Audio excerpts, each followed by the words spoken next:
बार फिर आलोक कुमार आप सभी का आलोक फिजिक्स क्लास में स्वागत करता है ना।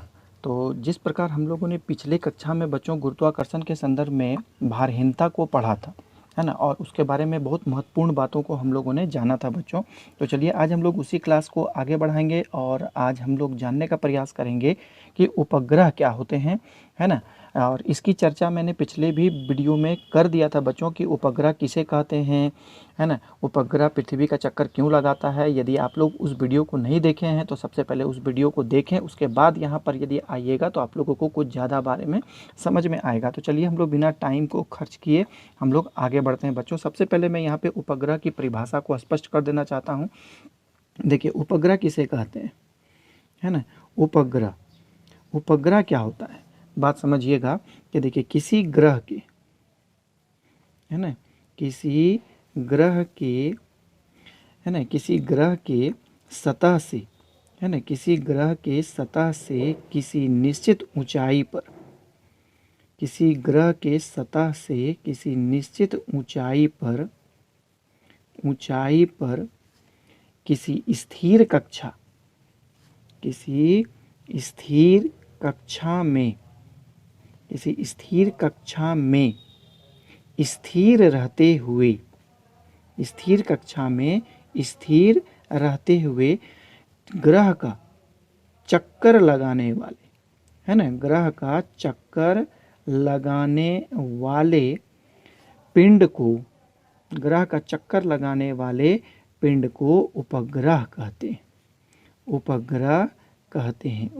उपग्रह कितने प्रकार के होते हैं? उपग्रह दो प्रकार के होते हैं, आप लोग जानते हैं। उपग्रह दो प्रकार के होते हैं, उपग्रह दो प्रकार के होते हैं। कौन कौन होते हैं? पहला आप लोग जानते हैं प्राकृतिक उपग्रह, है ना, प्राकृतिक उपग्रह जिसे प्रकृति ने तैयार किया है। तो हमारा पृथ्वी का जो प्राकृतिक उपग्रह है आप जानते हैं क्या है, वो चंद्रमा है। अन्य भी उपग्रह का क्या बोलते हैं, ग्रह का अपना अपना उपग्रह होता है बच्चों। दूसरा होता है बच्चों कृत्रिम उपग्रह।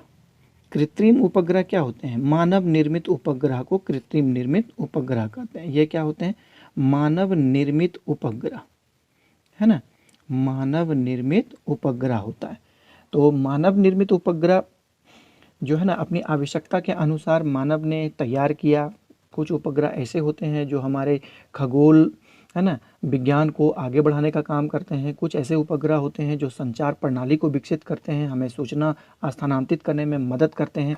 तो मानव के द्वारा जो तैयार किया गया था सबसे पहला उपग्रह वो क्या था? मानव द्वारा तैयार किया गया, मानव द्वारा तैयार किया गया प्रथम उपग्रह स्पुतनिक था बच्चों, है ना। उस स्पुतनिक प्रथम था, है ना, जिसे किसने तैयार किया था? रूस ने तैयार किया था। और पृथ्वी की कक्षा में 4 अक्टूबर 1957 को स्थापित किया था पृथ्वी के कक्षा में। तो भारत कहाँ पीछे रहने वाला था? तो भारत ने भी उपग्रह तैयार किया। तो भारत द्वारा तैयार किया गया, है ना, भारत द्वारा तैयार किया गया प्रथम उपग्रह, है ना, भारत द्वारा तैयार किया गया प्रथम उपग्रह आर्यभट्ट था, है ना, आर्यभट्ट। उसके बाद न जाने कितने उपग्रह भारत ने तैयार किया और पृथ्वी की कक्षा में स्थापित किया। आर्यभट्ट के बाद आप याद कर सकते हैं नाम, भास्कर था, उसके बाद SLV-3 था, उसके बाद रोहिणी था, आपको याद होना चाहिए, है ना, रोहिणी था। उसके बाद एप्पल था, भास्कर था, भास्कर एक बार और आता है, भास्कर इसको द्वितीय भी कहा जाता है। उसके बाद इनसेट था, है ना, इनसेट फर्स्ट ए था, उसके बाद इनसेट फर्स्ट बी था, है ना, उसके बाद इनसेट फर्स्ट बी था। इतना सारा उपग्रह भारत ने तैयार किया और भी अभी न जाने कितने कितने उपग्रह भारत तैयार कर रहा है, छोड़ चुका है और छोड़ने भी वाला है। तो चलिए हम लोग आगे बढ़ते हैं, उपग्रह के बारे में और भी कुछ जानने का प्रयास करते हैं। तो आप लोग ये बात जानते हैं कि ये एक पृथ्वी है ना, जिसको हम लोग अर्थ कहते हैं। इसकी त्रिज्या कितनी है बच्चों, हम लोग मान लेते हैं कि इसकी त्रिज्या r है और इस पृथ्वी की सतह से h ऊंचाई पर स्थिर रहते हुए पृथ्वी का ये चक्कर लगा रहा है। कितनी ऊंचाई पर, तो h ऊंचाई पर। पृथ्वी का द्रव्यमान m है और ये जो उपग्रह है इसका द्रव्यमान छोटा m है और ये अपना एरियल वेलोसिटी v0 के साथ पृथ्वी का चक्कर लगा रहा है। तो हम लोग यहाँ पे लिखेंगे कि माना, देखिए m द्रव्यमान का, है ना, m द्रव्यमान तथा r त्रिज्या, है ना, m द्रव्यमान तथा r त्रिज्या के पृथ्वी, है ना, के पृथ्वी की सतह से h ऊंचाई पर, है ना, h ऊंचाई पर m द्रव्यमान का कोई उपग्रह v0 कक्षीय वेग से चक्कर लगा रहा है, कक्षीय वेग से चक्कर लगा रहा है। ये बात आप जान गए हैं। तो यदि चक्कर लगाएगा तो उपग्रह और पृथ्वी के बीच में गुरुत्वाकर्षण बल लगेगा। तो यहाँ पे लिखेंगे उपग्रह तथा, है ना, उपग्रह तथा पृथ्वी के बीच लगने वाला, है ना, लगने वाला गुरुत्वाकर्षण बल कितना है, लगने वाला गुरुत्वाकर्षण बल। आप जानते हैं इसका एक्सप्रेशन क्या होता है, Gmm बाय, ये हो गया r प्लस एच का होल स्क्वायर, है ना। क्यों यहाँ मैंने लिखा, क्योंकि पृथ्वी के केंद्र से उपग्रह की दूरी r प्लस एच है, इसलिए मैंने r प्लस एच का होल स्क्वायर लिखा। अब देखिए उपग्रह पृथ्वी के चारों ओर चक्कर लगा रहा है, तो चक्कर लगाने के लिए इसको अभिकेंद्रीय बल की आवश्यकता पड़ेगी। तो उपग्रह का अभिकेंद्रीय बल क्या हो जाएगा बच्चों, है ना। यदि आप अभिकेंद्रीय बल के बारे में नहीं जान रहे हैं तो मेरे सर्कुलर मोशन का जो वीडियो है आप उसे जाकर देखें और अभिकेंद्रीय बल को पहले समझने का प्रयास करें, है ना। तो अभिकेंद्रीय बल क्या हो जाएगा, ये हो जाएगा m v0 square by r plus H. यहाँ r प्लस एच लिखने का कारण क्या है, क्योंकि ये उपग्रह जो है r प्लस एच त्रिज्या वाले, है ना, वृत्तीय पथ पर चक्कर लगा रहा है, इसीलिए। अब ये अभिकेंद्रीय बल उस उपग्रह को गुरुत्वाकर्षण बल से प्राप्त होता है। तो लिखिए उपग्रह, है ना, उपग्रह को यह अभिकेंद्रीय बल, है ना, उपग्रह को यह अभिकेंद्रीय बल कहाँ से प्राप्त होता है, गुरुत्वाकर्षण बल से प्राप्त होता है ना, गुरुत्वाकर्षण बल से प्राप्त होता है, गुरुत्वाकर्षण बल से प्राप्त होता है। तो हम लोग यहाँ पर क्या लिखेंगे, देखिए Gmm बाय, ये हो गया r प्लस एच का होल स्क्वायर, ये हो गया m v0 square by r plus H, क्योंकि गुरुत्वाकर्षण बल से प्राप्त होता है तो दोनों परिमाण में बराबर होंगे। तो अब इस प्रकार का एक्सप्रेशन हमको कुछ मिलता है। तो यहाँ से m नॉट कैंसिल हो गया, m कैंसिल हो गया, एक r प्लस एच कैंसिल हो जाएगा। तो यहाँ पर मेरा v स्क्वायर रेस्ट बचेगा। तो यह क्या हो गया, देखिए Gm बाय, यहाँ हो गया r प्लस एच। अब गुरुत्व त्वरण की जो परिभाषा होती है बच्चों, हम लोग उसका व्यंजक भी हम लोग जानते हैं। गुरुत्व त्वरण क्या होता है, गुरुत्व त्वरण को हम लोग जी से सूचित करते हैं। तो जी बराबर जो होता है वो Gm बाय आर स्क्वायर, क्योंकि पृथ्वी की सतह के लिए गुरुत्व त्वरण जी, तो G is equal to Gm by R square होता है। तो हम लोग यहाँ से हम लोग Gm का वैल्यू को कैलकुलेट कर लेंगे। तो Gm बराबर कितना हो जाएगा, देखिए जी आर स्क्वायर, Gm का मान को यहाँ पर हम लोग रख देंगे। तो Gm का मान रखने पर, तो Gm का मान रखने पर, तो Gm का मान जो हम लोग रखेंगे तो उससे हमको क्या प्राप्त हो जाएगा, देखिए v0 स्क्वायर, तो Gm का मान रखेंगे तो ये हो गया GR स्क्वायर, नीचे में बच गया मेरा R, तो डेट सिंप्लाइज v0 बराबर अंडर रूट आ जाएगा मेरा, तो ये हो जाएगा GR स्क्वायर, ये हो गया R प्लस एच। तो ये एक्सप्रेशन जो हमको प्राप्त हुआ वो कक्षा का क्या था, कक्षीय वेग का समीकरण है ना, जिस वेग से वो कक्षा का क्या बोलते हैं, पृथ्वी का चक्कर लगाता है, उसका ये व्यंजक है। तो यह है ना उपग्रह का कक्षीय वेग का समीकरण है ना, उपग्रह का कक्षीय वेग का समीकरण है बच्चों, है ना, कक्षीय वेग का समीकरण है। तो ये से आप अच्छी तरह समझ पाए। अब हम लोग एक कंडीशन मानते हैं बच्चों, मान लेते हैं, है ना, क्या मानते हैं कि उपग्रह जो है पृथ्वी की सतह से ज़्यादा ऊंचाई पे नहीं है, बहुत कम ऊंचाई पर चक्कर लगा रहा है। तो मान लेते हैं कि माना कि उपग्रह है ना पृथ्वी की सतह, पृथ्वी के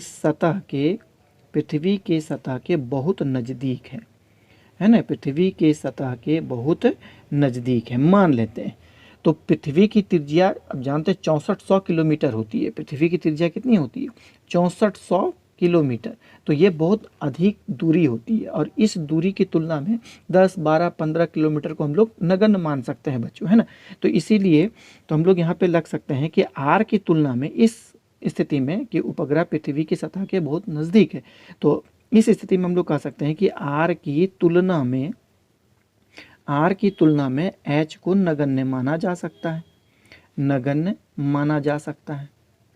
आर की तुलना में एच को नगण्य माना जा सकता है। तो यहाँ आर प्लस एच को हम लोग लगभग बराबर आर के लिख सकते हैं, है ना। तो ऊपर वाला समीकरण हमको क्या प्राप्त हो जाएगा? देखिए वी नॉट बराबर ये मिल जाएगा हमको जी आर स्क्वायर बाय आर, ये हमको मिला। एक आर ऊपर से कैंसिल हो जाएगा तो ये समीकरण रिड्यूस होकर के क्या बच जाएगा मेरा? जी आर, है ना।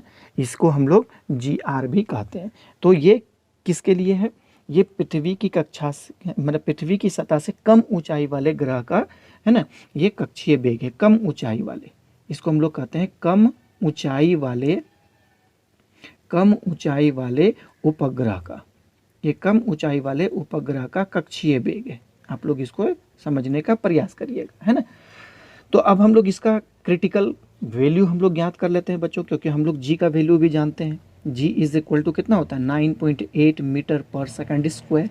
एंड आर का वैल्यू हम लोग अभी लिखा 6400 किलोमीटर। यदि आप इसको मीटर में बदल दीजिएगा तो इसमें 3 जीरो और आ जाएगा बच्चों, तो 64, है ना, 64 गुना 10 पर पावर लगभग 5 मीटर आ जाता है। तो सारी बातों को यहाँ पर रख देंगे तो v is equal to root under, ये हो गया 9.8 और into 6, 4 into 10 to the power 5। आप यदि इसे सॉल्व करते हैं ना बच्चों, तो ये आप इसको सॉल्व करेंगे तो सॉल्व करने के बाद आपको कुछ समीकरण इस प्रकार प्राप्त होगा 7.92 into 10 to the power 3 metre पर सेकेंड, ये आपको व्यंजक प्राप्त होगा।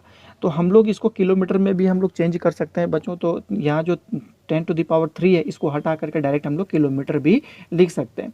तो 7.92 किलोमीटर पर सेकेंड। तो किसी भी उपग्रह का जो न्यूनतम वेग होना चाहिए बच्चों वो लगभग 8 किलोमीटर होना चाहिए, क्योंकि यहाँ पे 92 है, इसको हम लोग लगभग 8 हम लोग कंसीडर कर सकते हैं, है ना। तो ये 8 किलोमीटर प्रति सेकंड। कोई भी उपग्रह यदि पृथ्वी के एक निश्चित ऊंचाई पर रह करके लगभग 8 किलोमीटर प्रति घंटा, है ना, सॉरी प्रति किलोमीटर प्रति सेकंड, है ना, किलोमीटर प्रति सेकंड के वेग से चक्कर लगाता है तो वह उपग्रह कहलाने का लायक है और वो पृथ्वी की कक्षा पर बनी रहेगा। अर्थात इससे कम यदि वेग रहेगा तो वो वहाँ से गिर पड़ता है। तो ये तो था कक्षीय वेग का समीकरण बच्चों। तो चलिए हम लोग आगे बढ़ते हैं और इससे संबंधित और कुछ भी हम लोग जानने का प्रयास करते हैं। दूसरी बात है कि अब हम लोग ये जानेंगे बच्चों कि जो कक्षाएं जो कक्षा होती है ना, तो उस कक्षा को एक चक्कर लगाने में उपग्रह को कितना समय लगता है, अर्थात आवर्तकाल का व्यंजक हम लोग ज्ञात करेंगे। आवर्तकाल का व्यंजक, आवर्तकाल, समझ रहे हैं आप लोग? सारी बातों को समझ रहे हैं बच्चों? ये एक पृथ्वी है, इसका चक्कर लगा रहा है कोई उपग्रह, तो इसको चक्कर लगाने में, है ना, कितना समय लगेगा उसके बारे में हम लोग जानते हैं। तो आप सीधा सीधी ये बात जान रहे हैं कि उपग्रह यहाँ से इसकी ऊंचाई जो है ये कितनी है? आर प्लस एच है। अर्थात ये जो आपका वृत्तीय पथ देख रहे हैं, इस वृत्तीय पथ की त्रिज्या आर प्लस एच होता है। तो एक उपग्रह को एक पूर्ण चक्कर लगाने में तय की गई कुल दूरी जो होगी वो 2 पाई आर प्लस एच होगा। तो इसमें कुछ नहीं करना है बच्चों, इस सिंपल सा परिभाषा है और सूत्र का प्रयोग करना है जिसको हम लोग जानते हैं समय बराबर, आप लोग जानते होंगे कि समय बराबर क्या होता है? दूरी बटा चाल। ये चीज़ समय का हमको प्रयोग करना है। तो हम लोग मान लेते हैं, देखिए उपग्रह को, है ना, उपग्रह को कक्षा का एक चक्कर, है ना, उपग्रह को कक्षा का एक चक्कर लगाने में,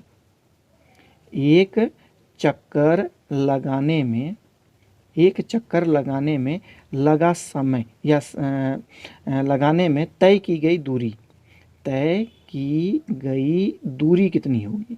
तय की गई दूरी जो होती है वो 2 पाई r प्लस एच होगा। और हम लोग तो जानते हैं कि उसकी चाल कितना है, v0 है उपग्रह का चाल। तो समय, तो एक चक्कर लगाने में लगा समय, एक चक्कर लगाने में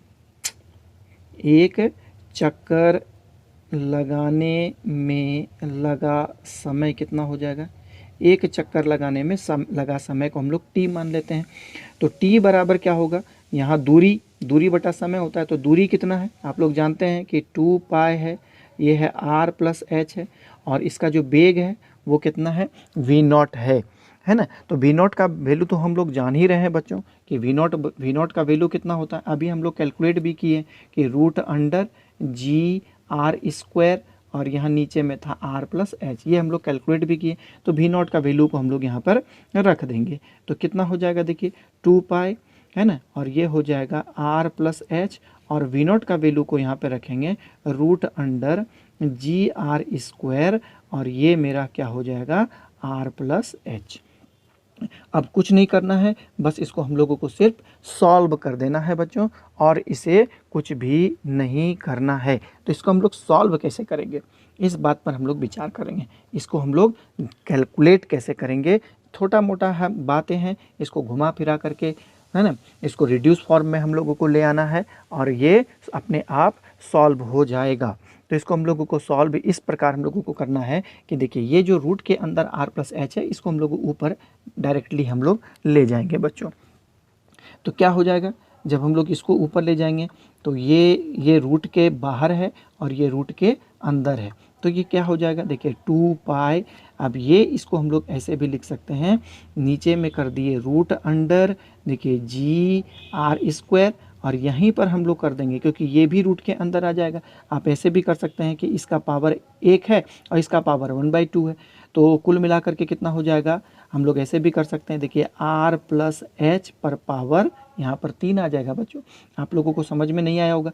अब देखिए ये r प्लस एच का पावर 1 है और ये r s प्लस है ना, r प्लस एच का पावर 1/2 है। आप समझ जाइए, जब इसको ऊपर ले जाएंगे तो दोनों का पावर जुड़ जाएगा, तो इसीलिए 1 प्लस 1/2 का वैल्यू कितना हो जाता है 3/2। तो इसका पावर 3 रख दिए, और 1/2 जो था उसको हम लोग रूट के टर्म में लिख दिए। तो t इज इक्वल टू कितना हो जाएगा, इधर हो गया 2 पाई। देखिए एक r मेरा यहाँ से बाहर निकल रहा है बच्चों बाय r, क्योंकि ये r के ऊपर स्क्वायर है इसलिए रूट से बाहर आ जाएगा। और ये जो मेरा शेष बच रहा है वो इस प्रकार हो जाएगा r प्लस एच का होल क्यूब, और नीचे में हो गया बाय जी। ये आवर्तकाल का समीकरण मुझे प्राप्त हुआ है ना, ये आवर्तकाल का समीकरण मुझे प्राप्त हो गया बच्चों। तो इसमें सारी बातों को हम लोग यहाँ पर रखेंगे तो आवर्तकाल का हम लोग गणना भी कर सकते हैं।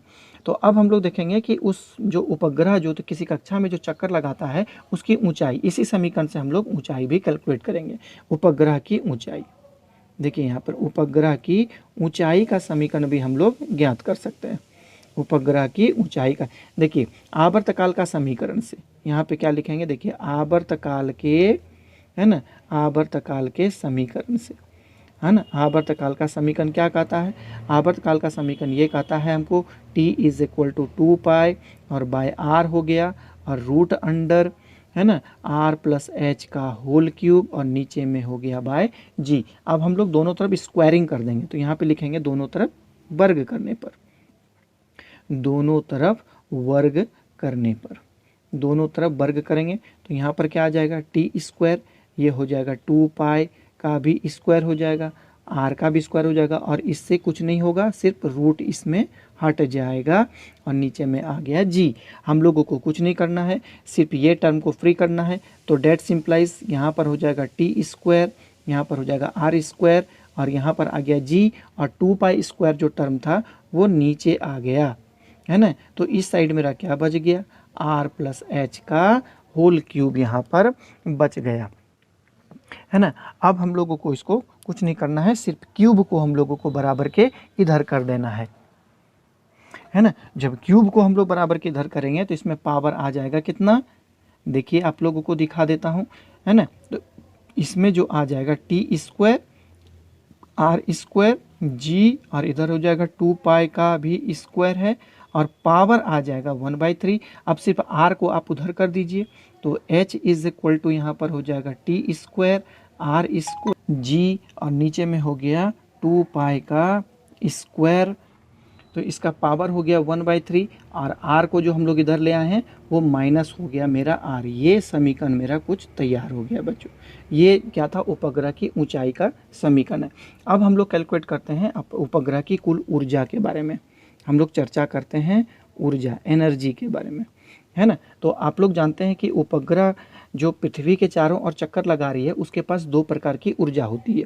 तो देखिए, चक्कर लगाने वाले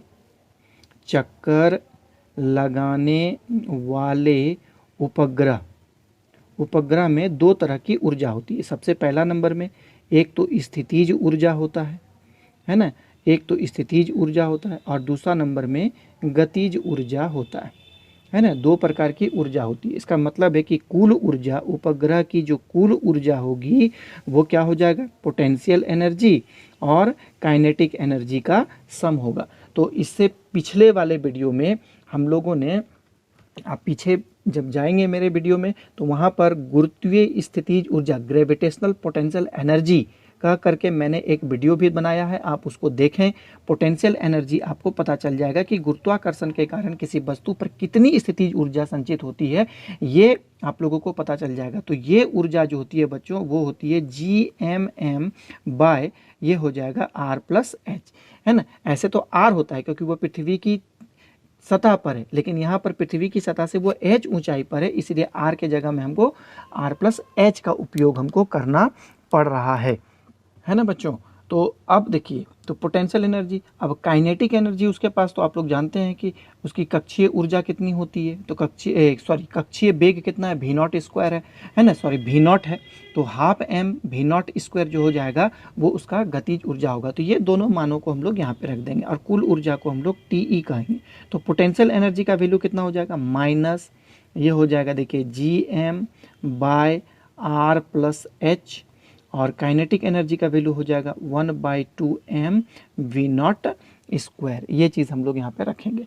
इसको हम लोग समीकरण नंबर कुछ भी मान लीजिए, अभी ए ही इसको मान करके छोड़ देते हैं। तो एक बात आप लोग जानते हैं, पहले भी हम लोगों ने इस बात को नोटिस किया है कि उपग्रह, एक तरफ देखिए उपग्रह तथा पृथ्वी के बीच, उपग्रह तथा पृथ्वी के बीच लगने वाला गुरुत्वाकर्षण बल, है ना। उपग्रह तथा पृथ्वी के बीच लगने वाला गुरुत्वाकर्षण बल और बराबर अभिकेंद्रीय बल होता है। इसके विषय में मैंने ऊपर में ही बता दिया, क्योंकि अभिकेंद्रीय बल जो होता है वो गुरुत्वाकर्षण बल से प्राप्त होता है।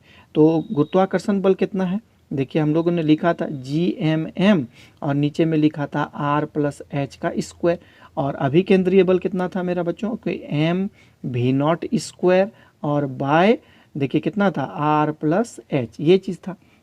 तो यहाँ एक देखिए R+H, R यहाँ से एक R+H कैंसिल हो गया, क्या बचा मेरे पास, बच गया m v0 स्क्वायर, और यहाँ पर बच रहा इस साइड GMM बाय R+H, ये एक्सप्रेशन।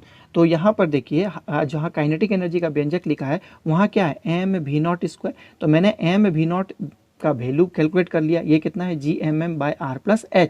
तो इस वैल्यू को हम लोग यहाँ पे रख देंगे। तो यहाँ पर क्या लिखेंगे बच्चों कि m v0 स्क्वायर का मान समीकरण ए में रखने पर, तो जब इसको हम लोग रखेंगे तो टोटल एनर्जी मेरा क्या प्राप्त हो जाएगा, टोटल एनर्जी मेरा हो जाएगा GMM बाय, ये हो जाएगा R+H, है ना, 1/2 mv स्क्वायर का वैल्यू कितना हो जाएगा, देखिए GMM, और ये हो गया R+H।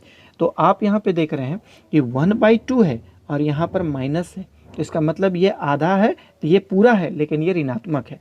तो इसको यदि इसके साथ आप यदि माइनस करते हैं बच्चों, तो एक्सप्रेशन कुछ इस प्रकार आ जाएगा कि total energy is equal to -1/2, क्योंकि ये पूरा है और ये आधा है ना। यदि हम लोग पूरा में आधा को घटाएंगे तो आधा ही शेष बचेगा, लेकिन माइनस में बचेगा क्योंकि माइनस साइन मेरे यहाँ पर बड़ा है।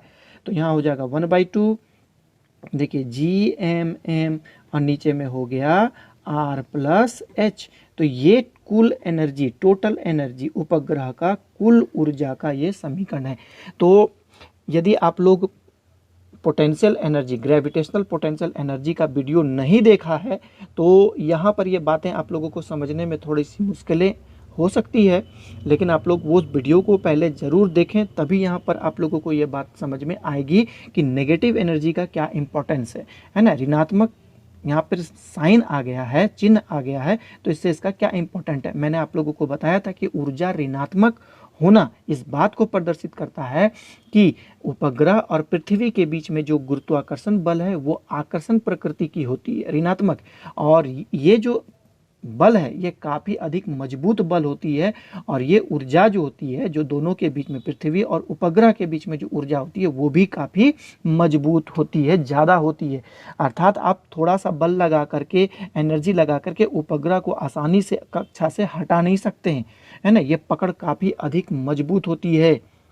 बात समझ में आ रहा है बच्चों? ये पकड़ काफ़ी अधिक मजबूत होती है ना। आप इस उपग्रह को हटा नहीं सकते हैं या फिर आप इसे पकड़ करके रोक नहीं सकते हैं, ये पृथ्वी के साथ इसको घूमता है ना। तो ऋणात्मकता की यही इम्पोर्टेंस होती है। ऋणात्मक चिन्ह मैं यहाँ पर एक लाइन में लिख करके स्पष्ट कर देता हूँ कि ऋणात्मक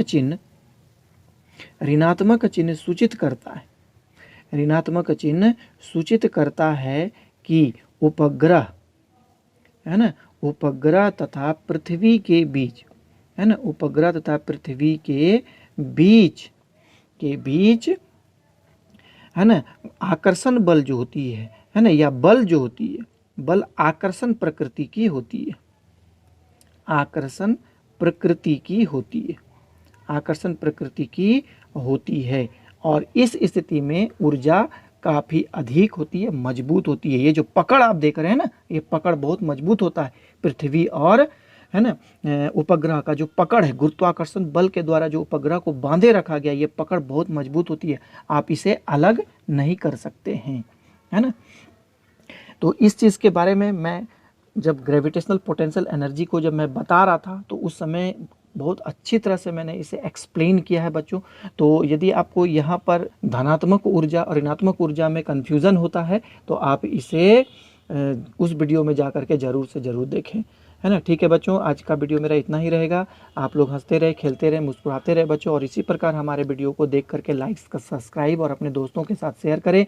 मैं आप लोगों के सामने पुनः एक नया वीडियो के साथ आऊँगा, तब तक के लिए बाय बाय बच्चों, जय हिंद।